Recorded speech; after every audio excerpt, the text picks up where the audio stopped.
Continuamos, queridos amigos oyentes de Americano.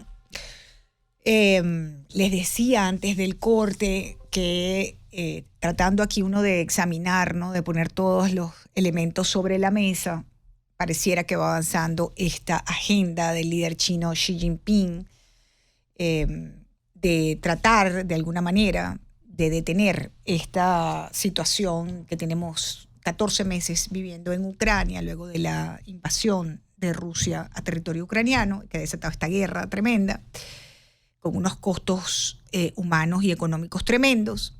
Y por primera vez hablaron más de una hora, según advierten medios estatales chinos, conversaron Xi Jinping y Volodymyr Zelensky. Una de las consecuencias de esto es que ya va a haber un embajador de Ucrania en China, ¿no? Va a haber un embajador. ¿Qué lectura le damos a todo esto? Eric de la Fuente, analista político, especialista en relaciones internacionales y conocedor, amigos oyentes, al pelo de la situación en Ucrania, está con nosotros a esta hora. Eric, qué bueno saludarte. Es Lourdes, bienvenido a Americano. Buenas tardes, Lourdes, gracias por la invitación. Bueno, estás viendo todo lo que está ocurriendo. Lula haciendo lobby en Europa, Lavrov estuvo por América Latina también. Adicionalmente a esto, vemos la diplomacia china moviéndose duro. El presidente Xi Jinping estuvo en Rusia con Putin. Ha dicho literalmente que hay que solucionar el tema de esta guerra en Ucrania.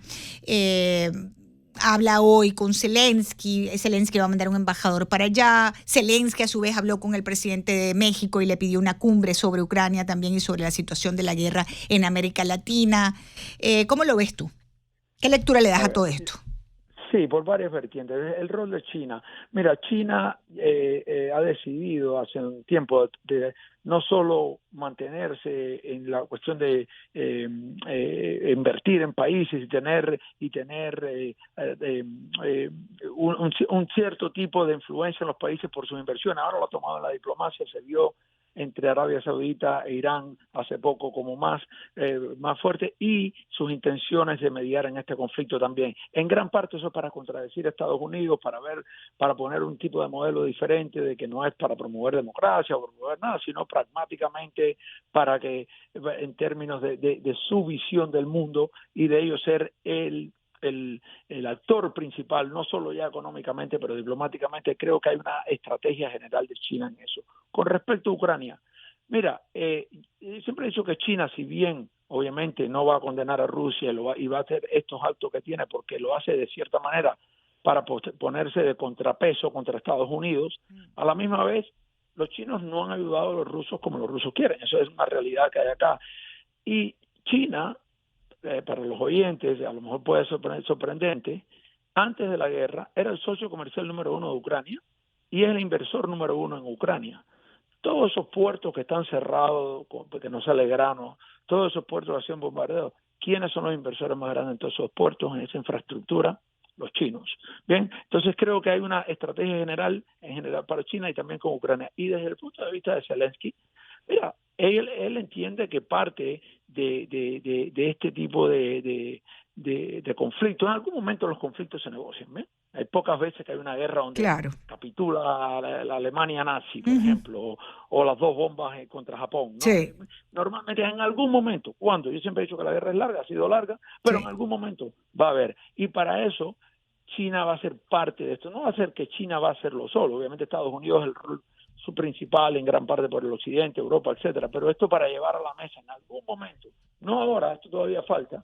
Los chinos probablemente van a estar ahí en gran parte porque ellos también controlan gran parte de Rusia. La industria petrolera, la industria de gas y la visita de Xi Jinping, te cierro este pensamiento con esto, la visita de Xi Jinping a Rusia.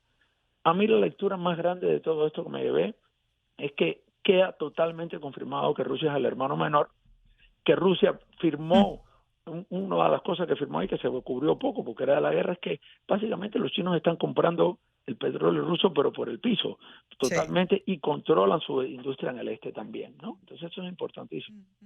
En tu opinión, en este caso está la diplomacia norteamericana perdiendo influencia, ¿O cómo ves tú? Porque ¿cómo queda Estados Unidos ante esta situación, ¿no?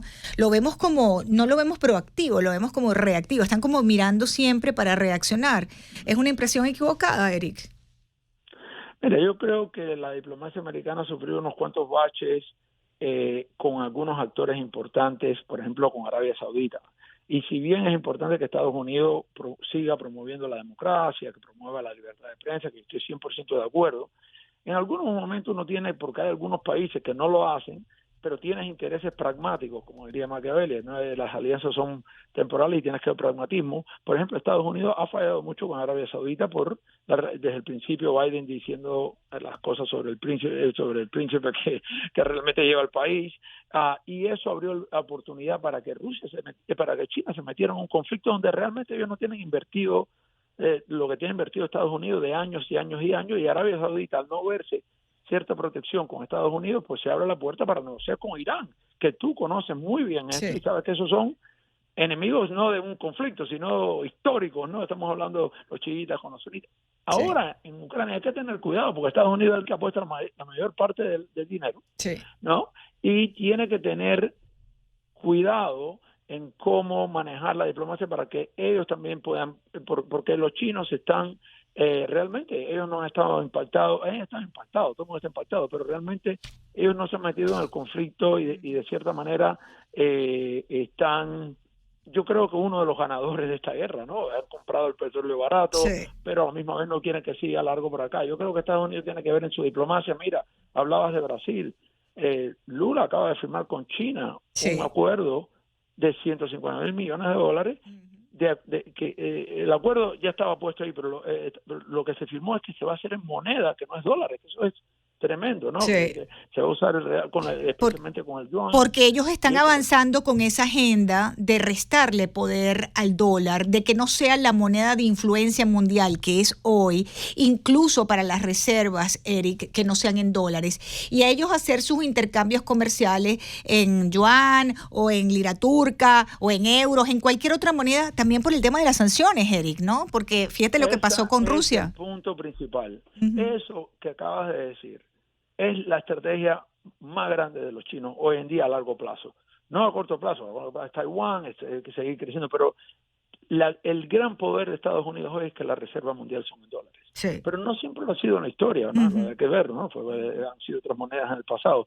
Y eso es lo que hace la mayoría de nosotros que venimos de otros países. Uno se levantaba por la mañana para ver a cuánto está tu moneda contra el dólar, ¿no? Sí, claro. La referencia. Exacto, los norteamericanos nunca han tenido que vivir eso.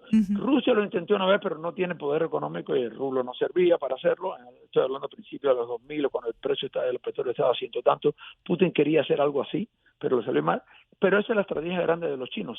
Y lo que estamos viendo es que están empujando para que los países BRICS, ¿no?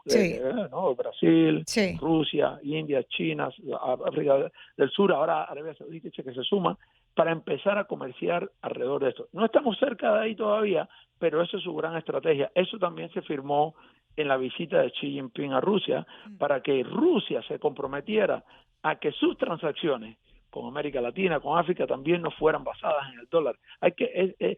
Los headlines, no, los titulares fueron Ucrania, si Rusia y China iban a estar juntos, el tema, porque estaba ahí. Pero yo creo que la parte del petróleo, que están comprando el petróleo, Lourdes, no solo que está barato, sino ultra barato para los chinos con Rusia, y esto de la moneda es que está bien, y por eso ves a China metiéndose en la diplomacia, para no solo proteger sus inversiones, pero para tomar leverage, no sé, para tomar... para nivelarse, pero déjame hacerte una pregunta, Eric. Vuelvo entonces a la diplomacia norteamericana. Todo esto está pasando en las narices de los Estados Unidos. El tema del BRICS es sumamente importante porque ahí hay un país que se llama India, queridos amigos oyentes, que es hoy el país con mayor población en el mundo. Acaban de superar a China como mayor población en el mundo. La India es un mega monstruo de producción y económico en el mundo. Y estas asociaciones, Brasil, el gigante de América Latina también.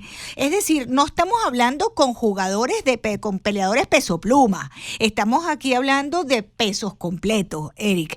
Y yo no veo no veo a la administración en Washington, no veo veo, no lo veo, a lo mejor está pasando, pero yo no lo veo y por eso lo converso contigo, que estén atajando el problema de que países de ese nivel estén dejando de lado la utilización de la moneda dólar como referencia, tanto para intercambio comercial como para reservas, y esto gente, China, India, Brasil, etcétera, Rusia, se estén uniendo.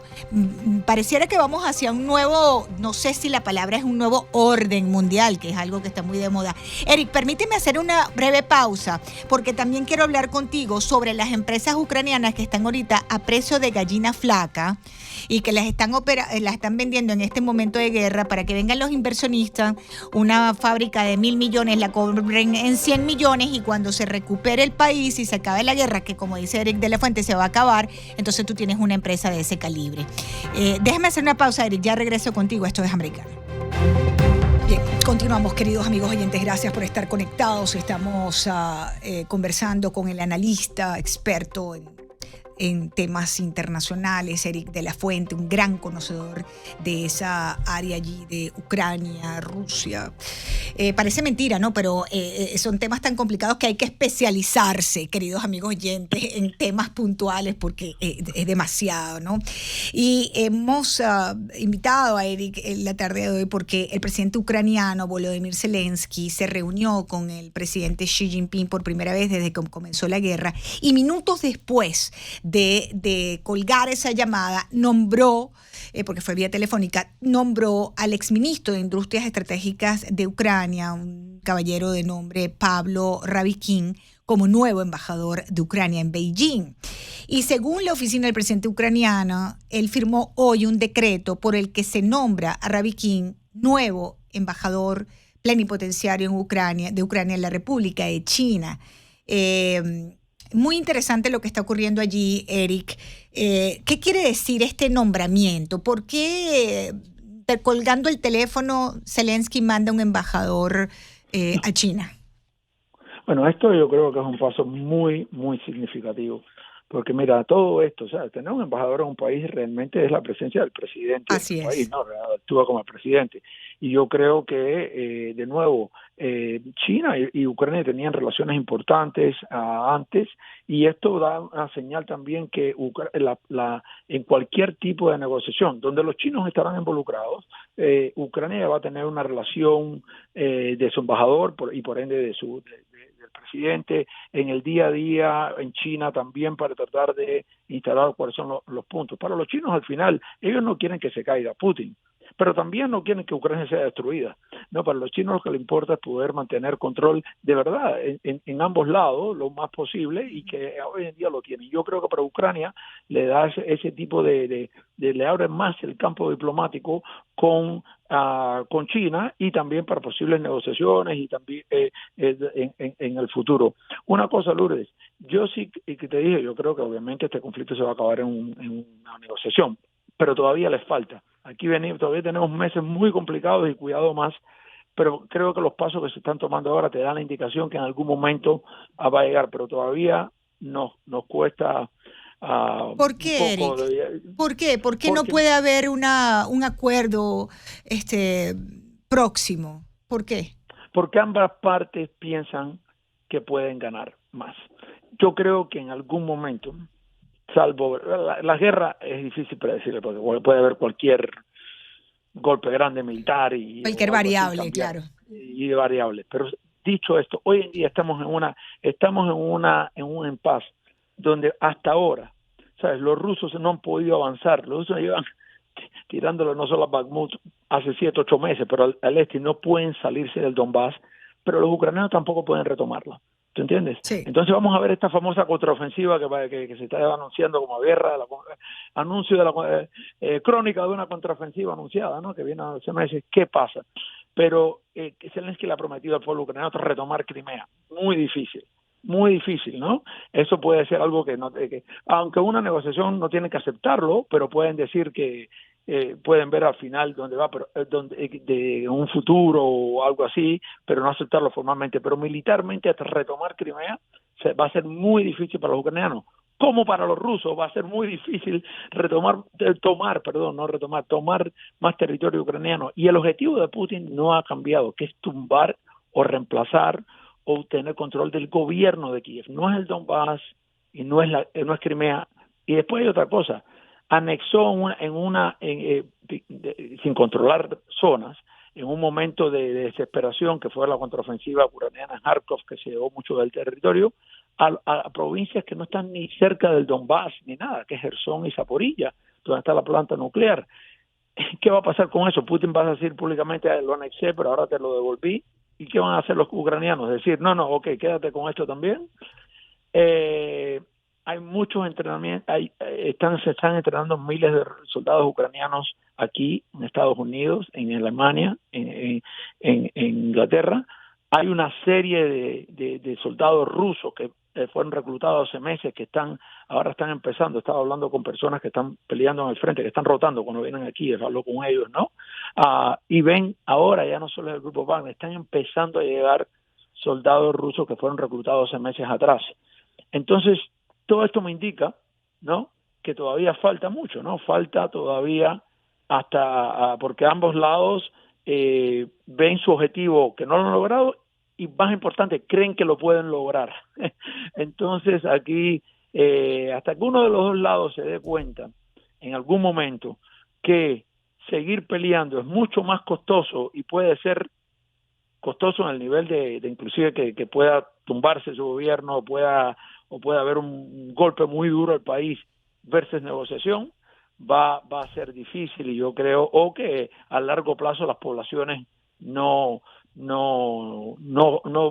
apoyen esto, ¿no? Y yo creo que todavía hoy en día no estamos ahí. ¿Qué te dice, te quito 2 minuticos más, que están haciendo este llamado a adquirir estas empresas ucranianas que están sometidas pues por el tema de la guerra, empresas importantes empresas, ¿no? Sí. Y que están vendiendo a precio de gallina flaca porque necesitan cash, ¿no? Y apostando a futuro. Por supuesto es una compra a riesgo, pero digamos, ¿qué te dice a ti eso? Mire, te voy a decir limitado porque yo trabajo en este tema. Exacto. Yo trabajo en el tema directamente del tema de la corrupción en estas ventas, ¿no? Uh-huh. Llevo años trabajando en y en Ucrania estoy trabajando, así que puedo por encima. Lo que te puedo decir es que, primero que nada, Ucrania tiene más empresas estatales que ningún país del mundo excepto China. Es la número 2 en el mundo, así que muchas empresas grandes controladas por el Estado. ¿Bien? Eso es importante porque el Estado necesita recaudar dinero. Claro. ¿Bien? La guerra es costosa y Estados Unidos le manda, el occidente le manda, pero Ucrania también tiene. Por lo cual, estas son algunas de estas ventas. Obviamente, en toda crisis hay empresas, se compran cosas a bajo precio o a precio que no está ahí. Pero el tema principal, que es el tema que yo trabajo, es que Ucrania tiene una larga trayectoria de corrupción en este tipo de ventas. Y Rusia hay aún peor, ¿no? Sí, claro. No solo hay oligarcas rusos, hay oligarcas ucranianos. Así es. Muchos, que son amigos de los oligarcas rusos también. ¿No? Sí, esto es, y si te vas a Dubái están todos ahí, ¿no? También, esto es bien complicado.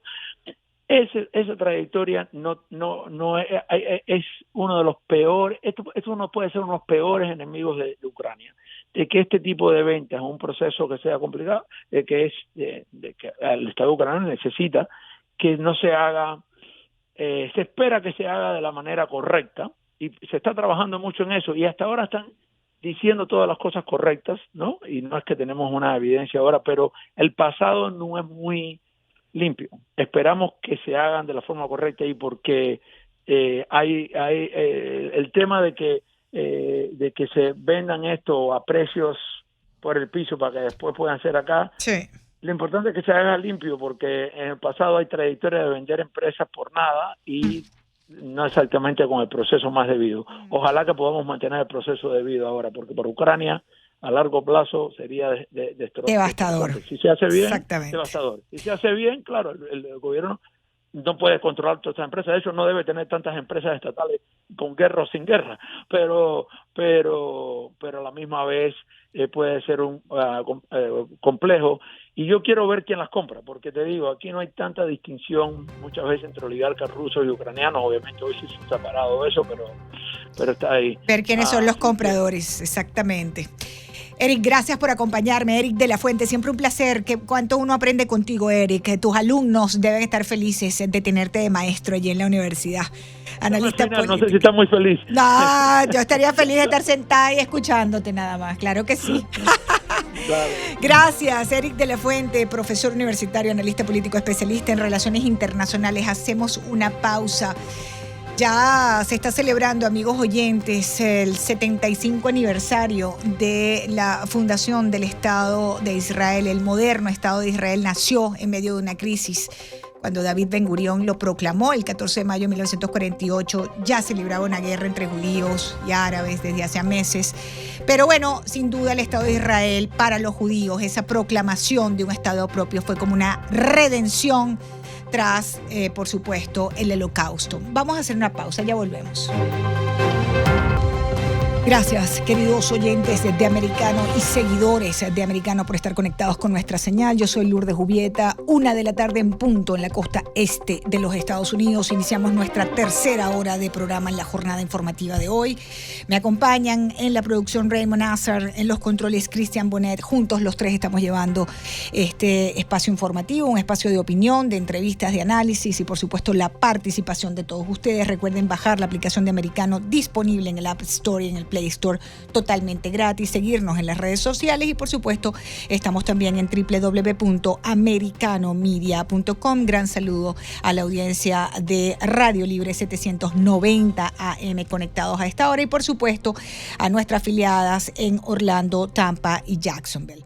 Bueno, amigos oyentes, déjenme avanzar. En esta hora de trabajo vamos a escuchar, ayer había los ojos, pues literalmente la comunidad internacional colocados sobre la capital del país neogranadino a propósito de esta reunión que hubo, esta suerte de cumbre sobre el tema de Venezuela y el presidente Petro, allí, Cristian, tengo un reportaje donde nos cuentan cómo Petro abogó por reconstruir democráticamente a Venezuela y esto es lo que este reportaje sugiere. En el marco de la inauguración de la Conferencia Internacional sobre el Proceso Político en Venezuela, que se celebra en Bogotá, el presidente colombiano Gustavo Petro abogó por la reconstrucción democrática de América Latina y apostó por el reingreso de Venezuela al sistema interamericano de derechos humanos.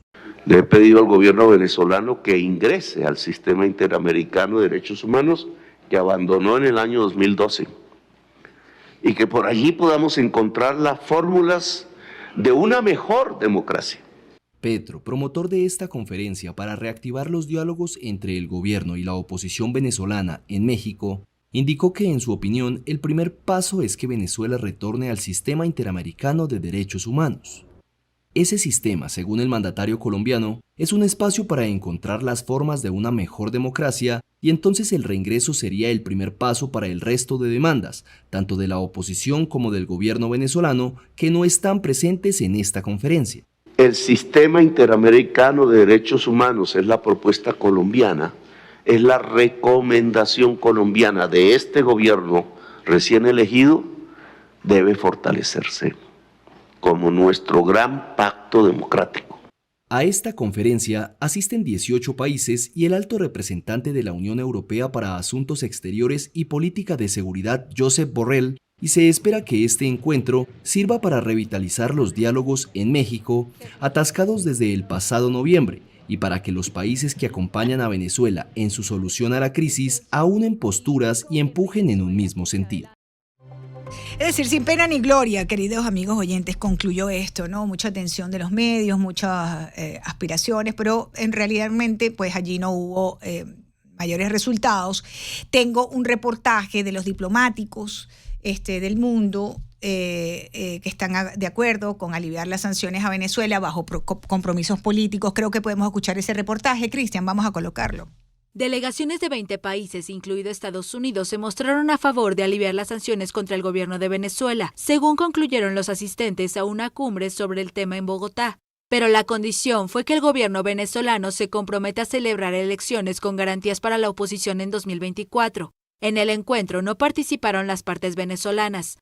La necesidad de establecer un cronograma electoral que permita la celebración de elecciones libres, transparentes y con plenas garantías para todos los actores venezolanos.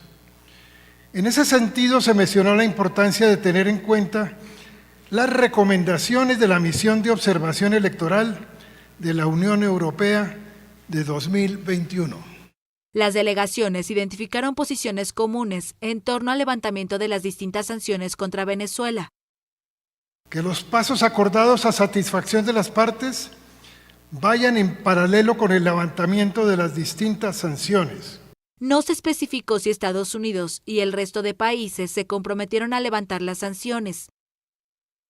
Se procederá a convocar prontamente en una segunda oportunidad a las mismas delegaciones que atendieron la invitación del presidente Gustavo Petro a fin de hacer seguimiento a los desarrollos de lo alcanzado en el día de hoy.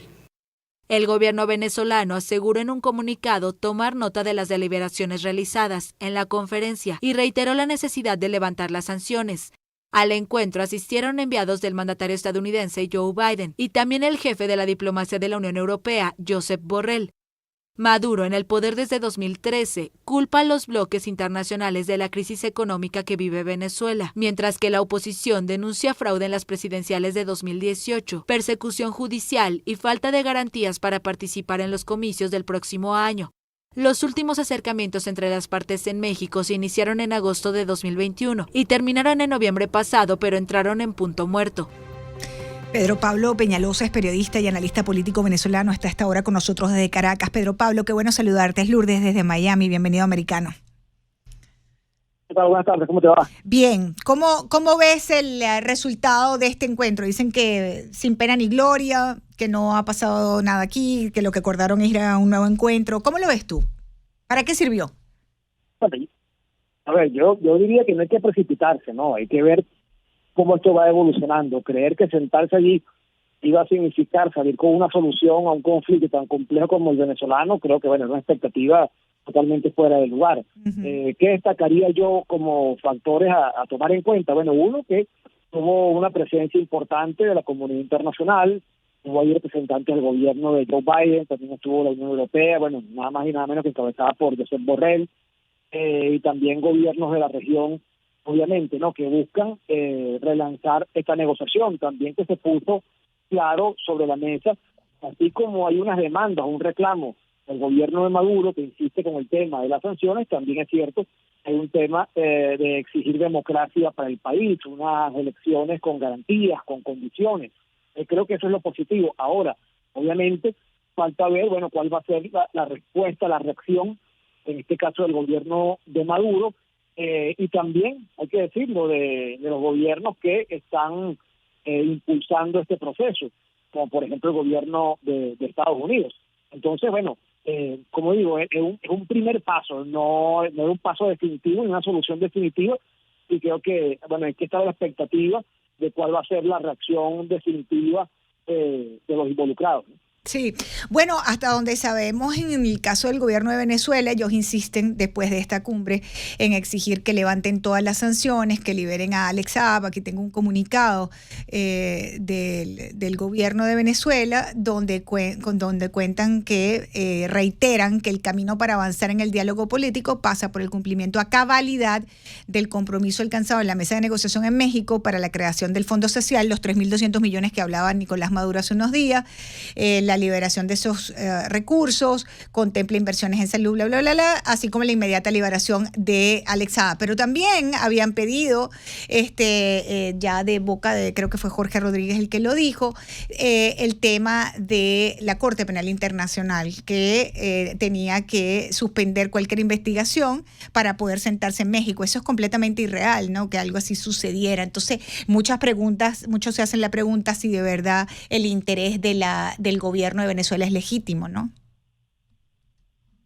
No, yo creo que, a ver, el gobierno de Maduro, hay que tenerlo claro, no tiene ninguna disposición en facilitar una transición democrática en Venezuela. Eso hay que tenerlo claro. O sea, si no existiría esta negociación. ¿Me explico? O sea, si esto fuera un país con condiciones y garantías democráticas, no existiría... No estuviéramos hablando de esto. Esta conferencia. Correcto.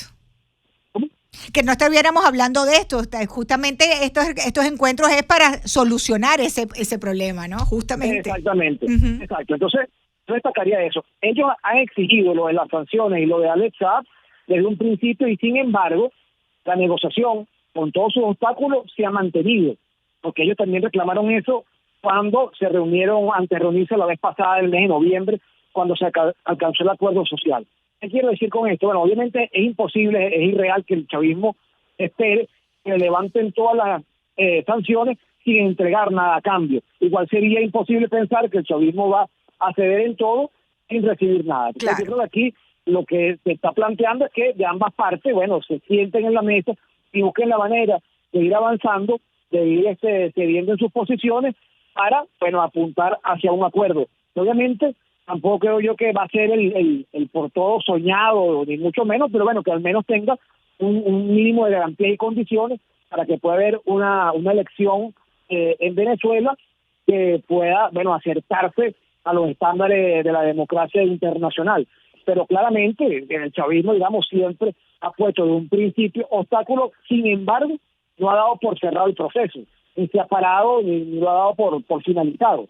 Lo mantiene allí, aunque no le tenga demasiado, digamos, entusiasmo, ¿no? Porque claramente el chavismo, digamos, no está dispuesto a ceder en nada que ponga en peligro su continuidad en el poder.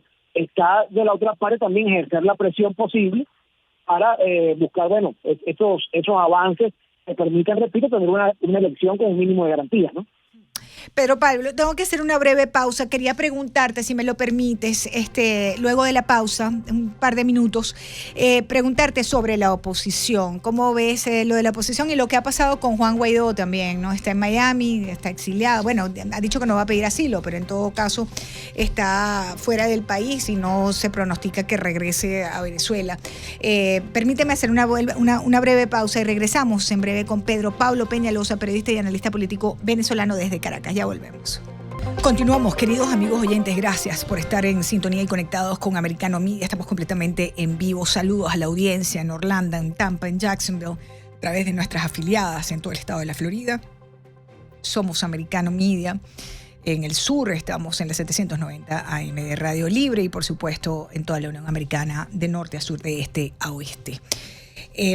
Déjenme contarles, estamos hablando con Pedro Pablo Peñalosa, retomamos la conversación con este periodista y analista político venezolano que ha tenido la gentileza a esta hora de conectarse con nosotros desde Caracas. Estamos hablando sobre los resultados de este primer encuentro convocado por el presidente Petro para la reconstrucción democrática, él lo ha llamado así, de Venezuela, ¿no? De esta conferencia, donde él dijo, tengo por ahí el sonido del presidente Petro, muy puntual de lo que él dice. Cristian, pónmelo un momentico al aire para escucharlo con Pedro Pablo. Entrar al sistema interamericano de derechos humanos sería, en mi opinión, una gran conquista.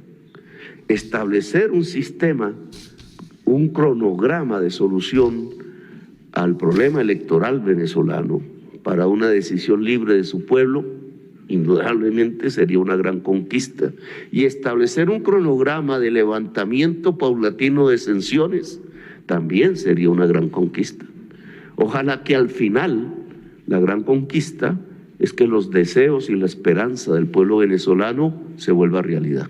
Que no sea un pueblo que se asuste por nada, sino que sea libre y pueda tomar sus decisiones en profunda libertad, sin que nadie fuera de su país los presione para tomar decisiones contrarias a su propia voluntad política.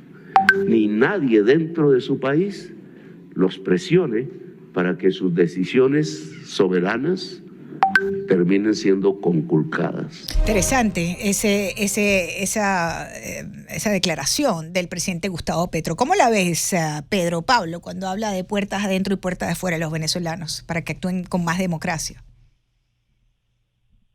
Bueno, fíjate lo que te decía, ¿no? Petro un poco, bueno, poniéndose en el punto medio, más allá de su posición ideológica, política, sí, todos los conocemos muy bien, pero allí destacando que, bueno, que por una parte, sí, hay un tema de sanciones que exige el gobierno de Maduro, pero por otra parte, bueno, también está todo ese reclamo de libertad, de condiciones, de garantías electorales, de que no haya miedo. Él decía miedo porque no haya injerencia extranjera, sí, pero también decía miedo internamente, de que no tengas miedo a represalias, a presiones, a cárcel, por estar en la disidencia.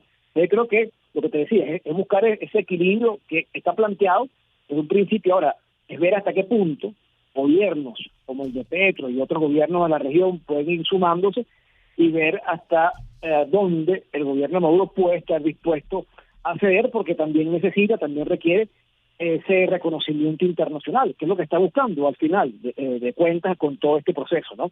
Entonces, bueno, ese equilibrio, pero por eso decía que eso no es de un día para otro y que exige mucho esfuerzo diplomático, muchos contactos para retomar esa negociación. Lo que pasa es que estamos como contrarreloj porque se supone que el proceso electoral sea en el 2024, ¿no? Y ya vamos para mayo del 2023, la oposición tiene que hacer primarias también, están exigiendo una serie de condiciones. Pareciera que estuviéramos también contrarreloj, ¿o no? Bueno, aquí yo te diría que, fíjate, no solamente contrarreloj, sino que si tú revisas el objetivo de esta negociación, no es un tema electoral nada más. Ahí el objetivo era muy ambicioso, o es muy ambicioso, sí, buscando que se llegue a un acuerdo de un acuerdo de convivencia nacional. Eso es lo que está planteado ahí, que quede claro. O sea, no es solamente un tema de levántame 2 sanciones y dame 3 candidatos, sino algo mucho más ambicioso. Ahora, eso ha chocado, bueno, contra la cerrazón del régimen chavista. Tomando en cuenta esa realidad, esas dificultades, es lo que digo, que bueno, que hay que seguir en ese esfuerzo para buscar ese mínimo de condiciones al menos. Así no alcance el objetivo supremo, superior que te habías trazado. O sea, son las dificultades que, digamos, enfrentar cuando estás sentado frente a un régimen que no es un régimen democrático, que no está dispuesto a facilitar una transición, que al contrario está buscando perpetuarse en el poder. Bueno, en el otro lado, tienes que entonces tomar todas las previsiones que eso representa, pero claramente, bueno, hay presiones de todo tipo, el tiempo, las condiciones de este país que cada vez se deterioran mucho más. Entonces, hay una cantidad de factores que están allí que hay que tomar en cuenta. ¿Cómo ves el tema de la oposición? ¿Qué te parece lo que pasó con el señor Juan Guaidó, que terminó en Miami? ¿Qué tú crees cómo tú ves eso, ese capítulo de esta historia? Bueno, en esta última etapa, Guaidó estando bajo amenaza, siempre lo estuvo, ¿no? Bajo amenaza, pero sí, obviamente, según ha avanzado el tiempo, bueno, mucho más vulnerable por una cantidad de factores. Primero, por el aumento de la represión, pero también por las divisiones, las diferencias que hay en el seno de la oposición, que debilitan a la oposición y, por supuesto, lo ponían él en una posición de riesgo. En ese sentido, bueno, creo que era una opción, obviamente, que como otros dirigentes tuviera que irse del país antes de terminar en la cárcel, ¿no? Pero, como te digo, bueno, una cantidad de factores que se suman de esa represión que está allí, pero también, bueno, esa debilidad. Recordemos que la oposición disolvió el llamado gobierno interino a principios de año, eran más que evidentes las diferencias, las discrepancias, los cuestionamientos. Eso obviamente, bueno, debilita a la oposición y te pone en el centro de la persecución. Entonces, bueno, era una opción que tenía Guaidó para evitar, digamos, terminar como tantos otros, repito, en la cárcel. Y bueno, ya veremos ahora, bueno, cómo digamos, las decisiones que va a tomar también su partido. Recordemos que él estaba como precandidato a las primarias. Obviamente ya sí no puede participar, pero bueno, forma parte de esa realidad compleja también de la política y en particular de la oposición venezolana. Levantarse de la mesa de la oposición no existe. Yo creo que Gerardo Blyde ha sido muy serio, ¿no? Digo yo, de que eso no es una opción, ¿no? Que pase lo que pase, hay que estar allí y hay que esperar y hay que sentarse y hay que insistir. No, es que no tienes otra opción, además. O sea, la oposición tiene, digamos, que enfocar toda su fuerza en el tema de la negociación y en el tema electoral. Tiene otra alternativa, se exploraron en otro momento otras alternativas. Guaidó estuvo al frente de ese camino que se ensayó, que se intentó en su momento, luego de las elecciones del 2018, con la instalación del llamado gobierno interino, buscando la máxima presión, un contexto internacional muy, muy distinto al que también se tiene ahora. Y ahora la realidad también es otra, visto que aquel camino obviamente fracasó, no alcanzó los objetivos que se había trazado. Bueno, claramente lo que le queda a la oposición es insistir en la negociación. Como digo, bueno, una negociación llena de obstáculos, de dificultades, con un chavismo que no facilitará ni mucho menos ese entendimiento. Pero bueno, es el camino que te queda, y además, que creo que también es lo que deja en evidencia esta conferencia, es el camino por el que apuesta la comunidad internacional. Ya no hay divisiones, ¿no? Quizá en el pasado había quienes apostaban por una salida, digamos, más de expresión, más de fuerza, que buscaban el quiebre del régimen chavista. Eso no se logró. Sí. Y bueno, ahora, digamos, no hay duda, cuando tú ves todos los invitados ayer, que bueno, que la comunidad internacional occidente, Sí. las democracias occidentales están apostando por la negociación. Pedro Pablo, porque es que también la crisis de Venezuela ha afectado a muchos países en la región. Fíjate tú que desde Chile nos llega la información de que el canciller chileno ha dicho el diálogo en Venezuela puede contribuir a enfrentar el flujo migratorio. Tenemos una situación de 7.2 millones de venezolanos fuera del país, millones de estos por las fronteras de los países de América Latina como zombies. Ahora hay grupos de venezolanos regresándose precisamente de Chile tratando de atravesar Perú para volver a Venezuela porque no han logrado sus objetivos en el exterior. Es decir, esto es una crisis por donde se ve la misma Colombia también, ¿no? Y ni hablar aquí la frontera sur de Estados Unidos, etcétera, etcétera. O sea, esto es un problema continental. Claro, es que el problema de Venezuela, digamos, lo que deja en evidencia ayer o reitera, confirma, o sea, tampoco es una novedad, es que la crisis de Venezuela no solamente atañe, digamos, a los venezolanos, sino que ha ido mucho más allá, de que también significa tener un régimen como el chavista al frente de Venezuela. Sí. El tema de la migración, obviamente, la preocupación número uno, pero también el tema de la seguridad regional, Sí. que es fundamental también. Hay una cantidad de factores que están allí, y también hay que decirlo, bueno, que ese apoyo internacional puede también, de alguna manera, hacer posible esa negociación, o sea, digamos, ante las debilidades de la oposición, que también tiene que hacer un gran esfuerzo para reconstruirse, para fortalecerse. Pero cierto es que también tienes ese apoyo internacional para tratar de ejercer presión al régimen chavista. Bueno, por cantidad de temas, es un tema que trasciende las fronteras de Venezuela. Una pregunta y me queda un minuto. Hay sectores que dicen que no hay que negociar nada, ni hay que sancionar, no hay que levantar sanciones ni nada. ¿Qué les decimos? Bueno, que ahí está Cuba. Esa es la respuesta. Que ahí está Cuba. 63 años. Cuba, y, ¿sabes? Si Venezuela quiere seguir ese camino, bueno, ahí tienes el camino de Cuba. Aquí entiendo que se está intentando explorar otro camino. Como digo, no es fácil, no es sencillo, te exigirá, pero bueno, hay países de América Latina que han logrado transiciones a la democracia, ¿no? Que han pasado dictaduras y luego han pasado la misma Venezuela en su momento, ¿no? En los años 58. Y bueno, y otros países también, otros ejemplos más cercanos en el tiempo, ¿no? Sí. Bueno, es un esfuerzo que tienes que hacer. Lo otro es Cuba, o sea, lo otro es cerrarte y entonces, bueno, que cada quien se atrinchere y se resuelva como pueda. Y bueno, y entonces, bueno, el país se hundirá y seguirá el ejemplo de Cuba. Pedro Pablo Peñalosa, gracias por acompañarme, periodista y analista político a esta hora desde Caracas, Venezuela. Vamos a un corte, ya volvemos.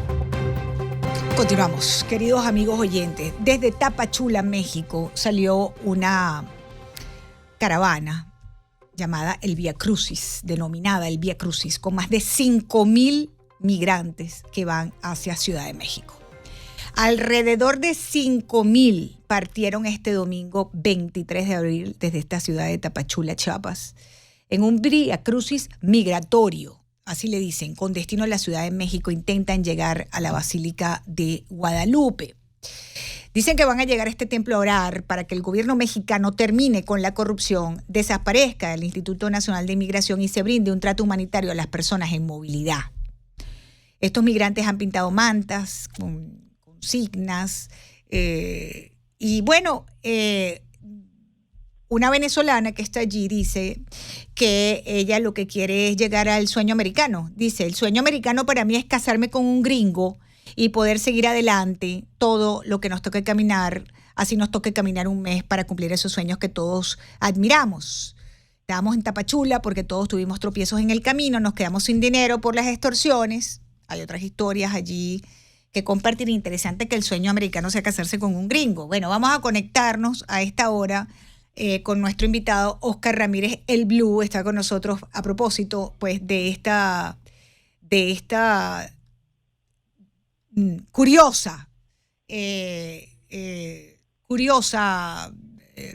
Vía Crucis migratorio que va rumbo a Ciudad de México. Bienvenido, Oscar, qué bueno tenerte en el programa. Es Lourdes Jubieta. Lourdes, ¿qué tal? Muy buenas tardes hacia ti. Muchísimas gracias por la invitación. Saludos a todos también. Oye, un placer tenerte en Americano como siempre. ¿De qué se trata todo esto? 5,000 personas en una caravana desde Tapachula hacia Ciudad de México. Dicen que van a ir a rezar y que quieren cumplir su sueño americano. Una de las testigos de las personas allí dice que el sueño es casarse con un gringo. ¿Qué es esto, Oscar? Fíjate que estos viacruces migrantes no es la primera vez que sucede en la parte de Tapachula, Chiapas, y esta caravana ha variado muchísimo la cantidad, ¿no? Hablaban primero entre 2,000, otros hablaban de 3,000, se habla de 5,000. En estos momentos se ocupan ellos y siguen caminando por la parte de Huixtla, que es alrededor de unos 90 kilómetros de lo que viene siendo la ciudad sur de Tapachula que conecta a Guatemala. El viacrucis migrante básicamente liderado por el activista Irineo Mujica, que es el defensor de los derechos humanos y líder de Pueblos Sin Fronteras, un hombre que ha estado en el ojo del huracán por medio del gobierno mexicano, ya estuvo detenido alguna vez, tenía una orden de aprehensión. El hombre regresa hacia la parte sur para organizar este viacrucis migrante para demandar el jefe que está a cargo del Instituto Nacional de Migración en México, Francisco Garduño, sea despedido también, sea pues básicamente en juicio sobre los crímenes sobre los 40 migrantes que fueron intoxicados dentro del centro de detención en Juárez, y también él demanda un trato más humanitario y un corredor humanitario que no tenga obstáculos, para que no tenga documentación, que no haya ningún intermediario para poder detener a los migrantes en su tránsito hacia el norte, hacia el sueño americano. Y pues sí, una vez sí lo logró él, logró caminar con una caravana de 6,000. Yo caminé con él esa caravana por 18 municipios en la parte sur del país. Fue la última caravana que caminó él y llegó, no todos los 6,000 llegaron, pero llegaron alrededor de 3,000 migrantes hasta la Basílica de la Ciudad de México. Así es que se escucha descabellada la caminada, pero sí lo ha logrado Irineo Mujica, y si ese es el propósito, pues tiene ya lo ha hecho en el pasado. Qué interesante. ¿Y el objetivo final es llegar a Estados Unidos de estas personas? Fíjate que hay varios objetivos, ¿no? El primero es, él dice que es concientizar a la gente para que se despida a Francisco Garduño y que se haga justicia sobre los crímenes que se están ocurriendo en los centros de detención. Y en segundo lugar, pues es demandar las visas humanitarias o la forma migratoria múltiple para llegar a transitar hacia los Estados Unidos o hacia las fronteras que colindan con los Estados Unidos.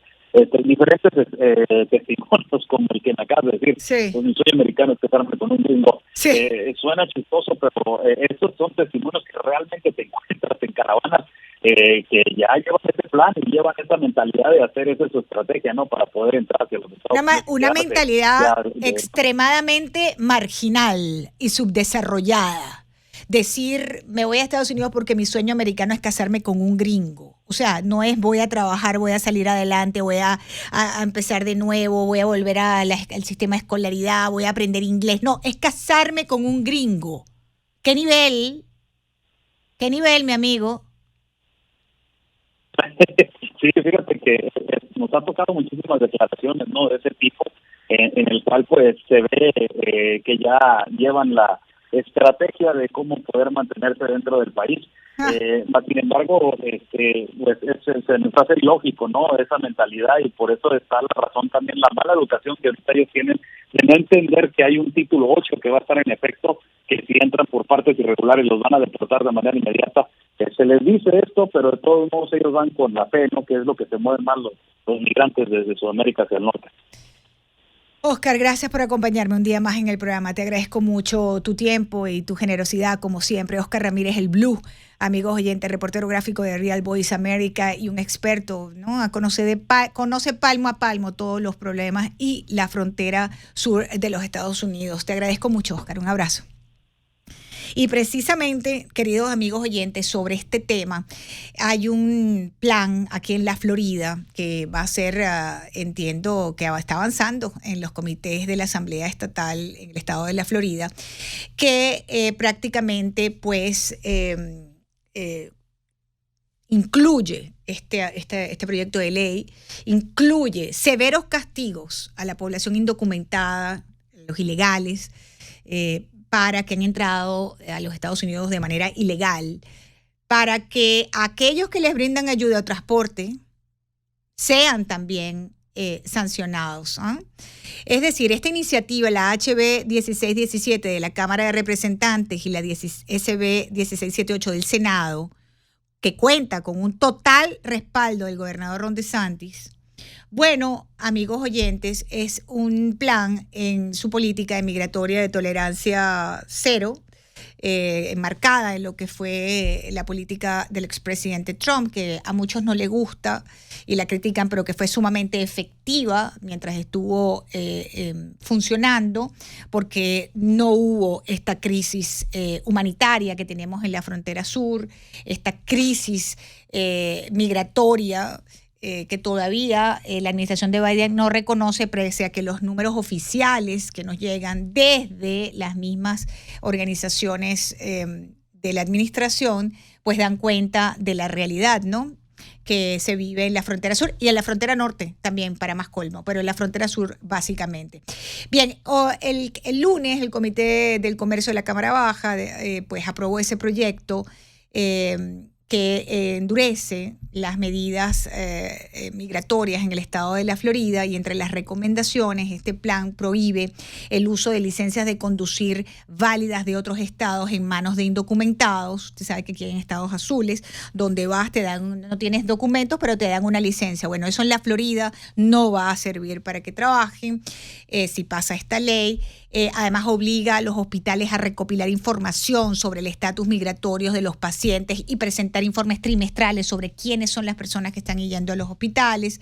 Hay un tema de modificación de reglas para poder compartir la información de los pacientes, de los indocumentados. Aumentan las multas, atención con esto, por emplear inmigrantes sin papeles, cosa que la vemos muy, muy común en la Florida.